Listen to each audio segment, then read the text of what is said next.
ادامه گفتار رامن زنان سبزبهار شاعر و نویسنده دلآگاه گلرخسار. گفتار 8.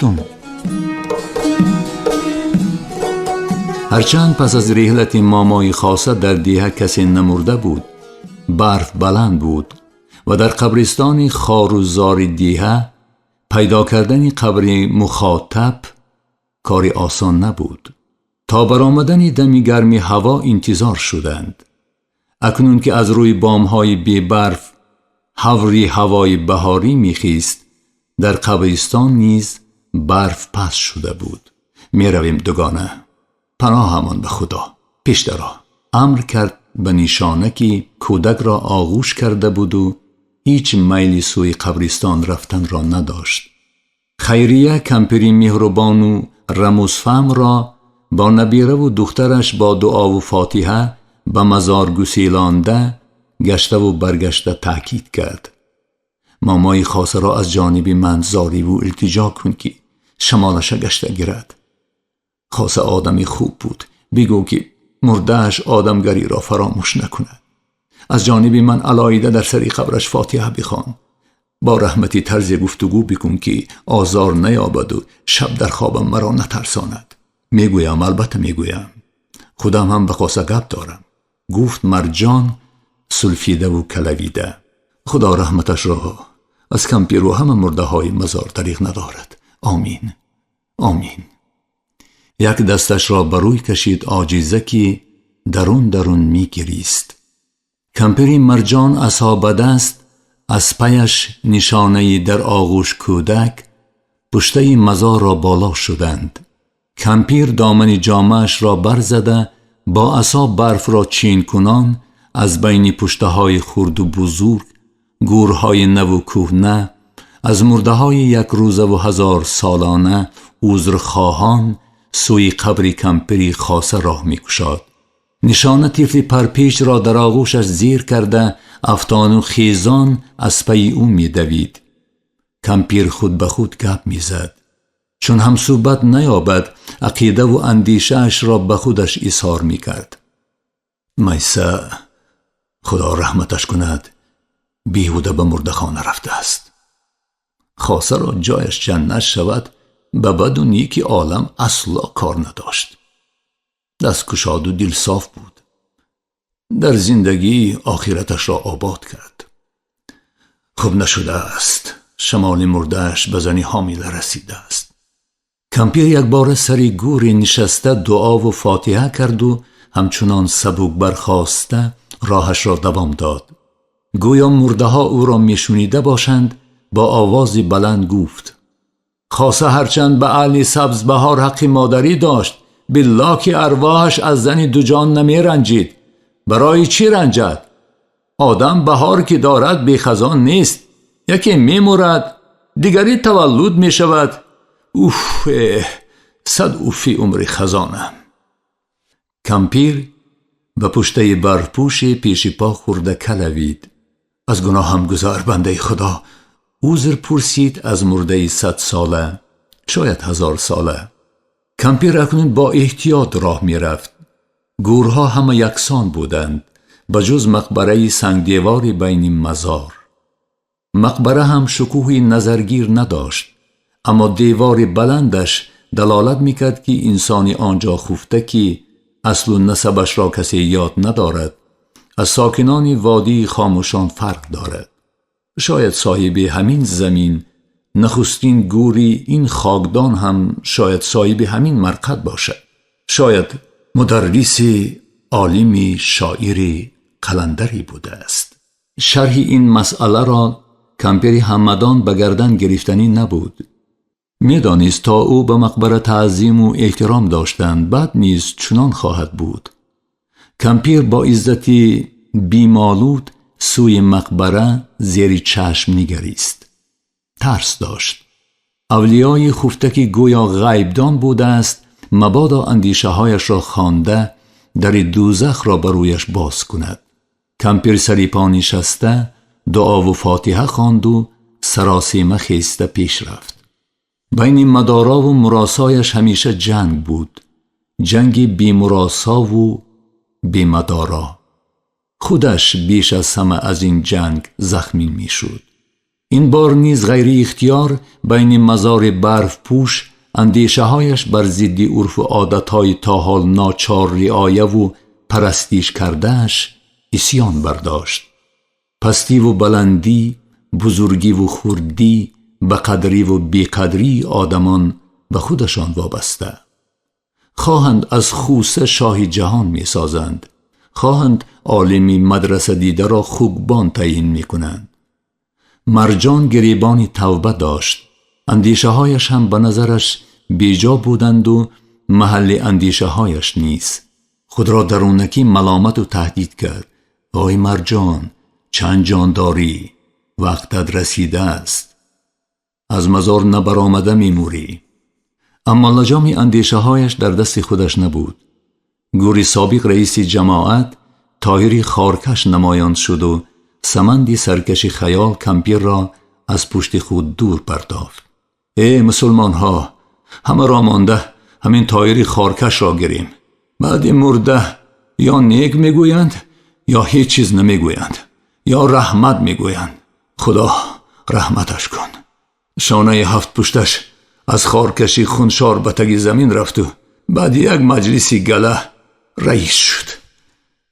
خندت خورو خارکش بودنش را به یادش بیار. پایت از آسمان می آورد. شخصی که در عمرش به روی کسی نگاه کرده گپ نمیزد، رئیس شده به سری آدمان قمچین می برداشت. به مردم از بالای زین با هوای برود گپ میزد. ادارهش بالای زین بود و سولتش در کوه منار. آدمان او را به مرتبه رسانده از او می ترسیدند. در حاضر و غایبش از دوستداری نه، از ترس رئیس می گفتند. تو چه ها می گویی؟ بعد مرده رحمت می گویند مرجان. کمپیر خود را نصیحت کرده از مرده طاهر سراسیمه بخشش پرسید. ناسزا گفته باشم ببخش، خارکشی بیچاره.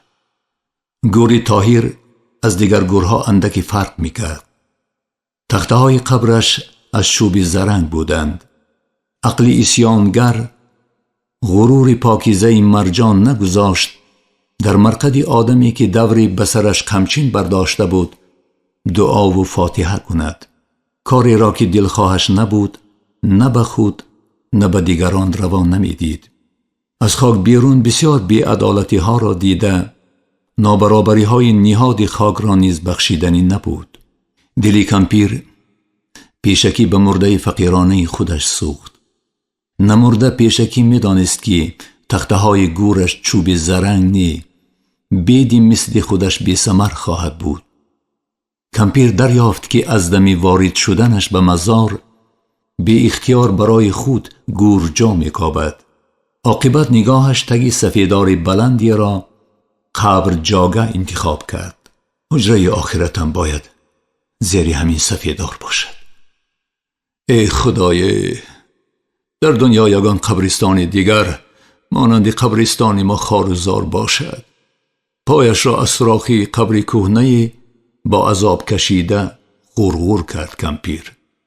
چقوری را تا میان میکنند، جسدی عزیزشان را سراسیمه مانده به بالایش چند چوبی تری بید یا ارعر را میگذارند و به بالایش خاک میپرتایند. بیچاره خدا بود و نبود. ای وای. بعد در خانه های گرم سری دسترخوان روکنی و موکنی میکنند. بالله بچونین گریه و ناله دلم نمی سوزد. کمپیر به قبر کهنه تا کمر غوطید. گوری زن را برای آن چقور میکابند که گویا زن نسبت به مرد پرگناهتر است. توبه، توبه این دنیای بی عدالت. اوه، زنی بیچاره بی مرد چخیل گناه میکند. نشان خندهش را به زور در آستینش ریخته به کمپیر نگریست. آی دختر، دستت اشاره کرد نفسگیر. نشانه کمپیر را به زور از گور برآورد و همراه خود بلکه خود را تسلا داده گفت نترس دخترم، عاقبت همه امان همین است. کمپیر به چه کار آمدنش را فراموش کرده است.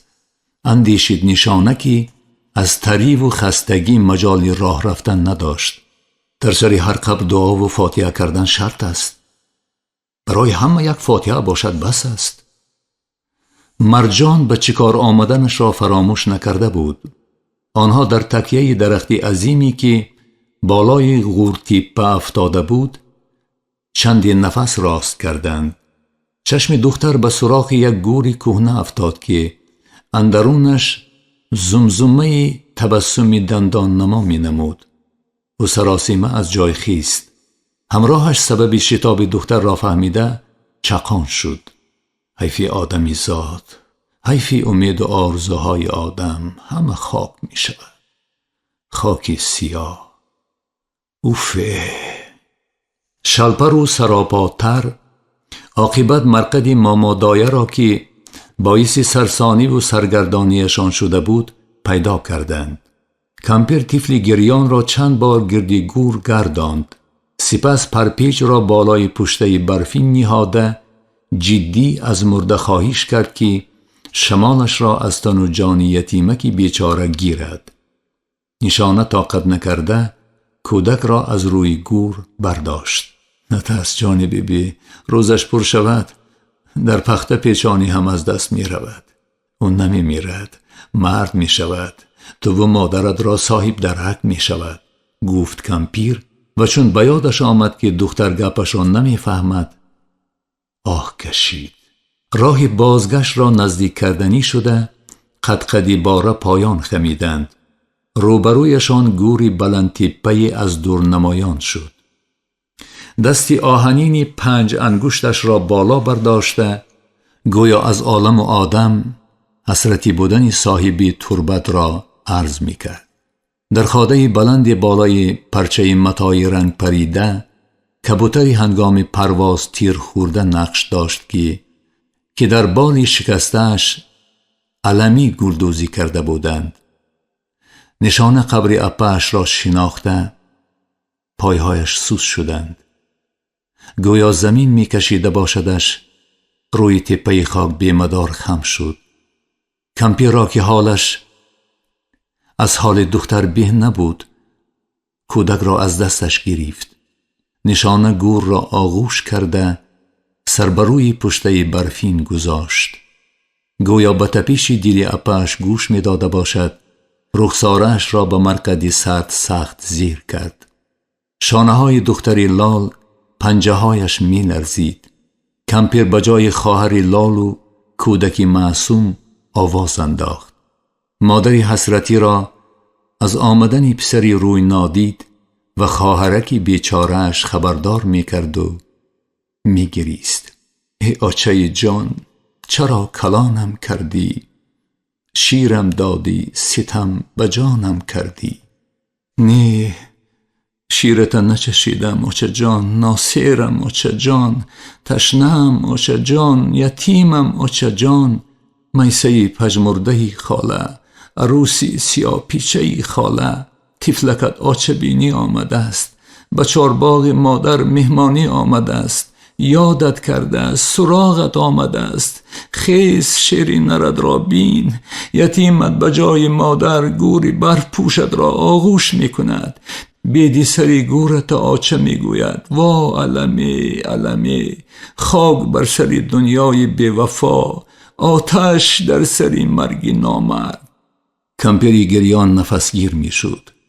نالش در مزار خاموش و ساکت پر کشید.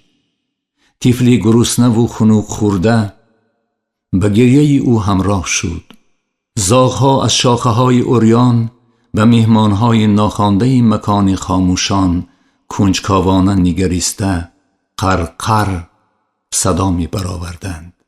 کمپیر از دستی نشانه کشاله کرده او را با عذاب از بالای قبر خیزاند. زیبا روزی را که زنهای سبزبهار نخواست او را رئیس جماعت انتخاب کردند خوب در یاد دارد.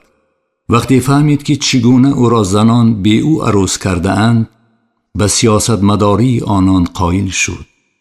پیشکی به خانه حسن رضا نازی را نماینده فرستاده به خودی رئیس نی به زنش سمن مصلحت را پزاندند. نازی حکمی ردناپذیری زنان را با تنتنه به سمنی کمگب رسانده از آستانه آمیرانه تاکید کرد. تو هم یک بار آوازت را بلند کن. به رئیس کلانیتان رسان که زیبا خواهد نخواهد باید به جای سعید رئیس شود. رئیس به زبان زنش مقصد زنهای دیگر را رموزفهمانه درک کرد. برای به تاب دلشان عمل کردن زنی مثل خودشان نظر بلند پسند، قاعده دان، سالار، خودشناس، گذشته از آن با سواد و دوره‌گردان لازم است. زیبا چنین بود. عجب مجلسی سیرمغلی شد آن روز. عجبا، وظیفه دولت میراث پدر باشد که از خواهر به برادر، از زن به شوهر گذرد. در جای نشستش غوط کرد موسفیدی از دیهه جوچی. زیبا از ایراد موسفید سرخ شد، اما او را همچون طرفدار خود در دل تحسین کرد. راست میگوید موسفید، طرفداری کرد با آواز بلند مرضیه از گوشه دیگر. مرضیه از مرجان، موسفید همانا از نازی به پشت مشتی آبدار خورده ایرادشان را در خود فرو بردند. مرکزی خواجگی کمونه در مرکزی سبزبهار جای گرفته بود. از این رو به عقیده سبزبهاریان آنها دل و جگری خواجگی بودند و دیگر دیهه ها اعضا. هر مسئله جدی پیش آید حل آن را دانسته و ندانسته داوطلبانه به گردن گرفته همیشه به فایده خود کار کردن می‌خواستند. اهالی دیگر دیهه ها را این بی‌عدالتی محض از جان بیزار کرده بود، اما خود را همیشه با مقال دزد زور صاحب گاو را بسته است تسلا می‌دادند. سبزبهاریان ساکنان دیهه های دیگر را قشلاقی می‌نامیدند و حق بودن خود را با همه گونه سند اثبات می‌کردند. یک سوال ممکن؟ آهسته دست بالا کرد موسفید. نازی همانا دستی او را پایان کشیده گفت ممکن نیست. نیم سوال هم ممکن نیست. ای قشلاقی، میخواهی بی آب و نان مانی؟ در گوش سوالدار گفت نازی. مردکی قشلاقی بی مورد بودن ایرادش را پی برده از نان و چای سبزبهاریان محروم شدن نخواسته خاموشی را اولاد دانست. وقتی معاون رئیس ناحیه خدیر نامزدی رئیس جماعت را پیشنهاد کرد همه برابر دست برداشتند. زیبا گویا گناه صادر کرده به دست افتاده باشد با هراس سوی خوشدامنش نگریست. ای خویش و تبار، صدایش می لرزید. یکی نماینده، یک بار دلی مرا هم پرسید. اول اینکه از اوده کار نمی برایم، دویم برای دلی مرا نکردنتان من با شما کار کردن نمی خواهم. تمام. او بجایش نشست. از عهده کار نه برای خودمان تو را آزاد می کنیم. شورید نازی از جای نشستش. گپی تو گپ و گپی ما گپ نیست؟ رنجیده گفت نقره. خواهی نخواهی رئیس می شوی. رئیسی به تو زیب دارد، گفت زیکه با ناز. زیر لب معشوقش را دشنام داد تا یک گوش و همانا پیشنهاد کرد.